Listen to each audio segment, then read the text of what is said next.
இறைவனை விட அவருடைய திருநாமத்திற்கே அதிக சக்தியுண்டு என்பார்கள். திருமாலின் திருநாமமும் அதன் பலன்களும். மகாபாரதத்தில் திரௌபதியின் மானம் காத்தது கோவிந்தா என்னும் நாமம். முதலையிடம் சிக்கிய கஜேந்திரனின் துன்பம் தீர்த்தது ஆதிமூலம் என்னும் திருநாமம். வைகுண்ட பதவியை அடைவதற்கு சொல்ல வேண்டிய 8 எழுத்து நாமம் ஓம் நமோ நாராயணா. பசு தானம் செய்ததற்கு இணையான பலனை தரக்கூடியது கோவிந்தா என்னும் நாமம். திருமால் கூப்பிட்ட குரலுக்கு ஓடோடி வந்து உடனடியாக அருள் செய்யக்கூடிய மந்திரம் ஆதிமூலம் என்னும் நாமம்.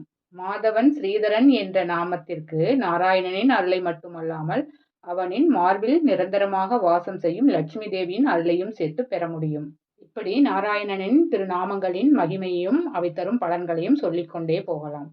26 எழுத்துக்கள் கொண்ட ஒரே ஒரு மந்திரத்தை சொன்னாலே போதும், நாராயணனுக்கு உரிய 3 மந்திரங்களை சொன்ன பலனை பெற முடியும். அந்த மந்திரமானது வேறொன்றுமில்லை, விஷ்ணு காயத்ரி மந்திரம்தான் அது. நாராயணாய வித்மகே வாசுதேவாய தீமகி தன்னோ விஷ்ணு பிரசோதயாது.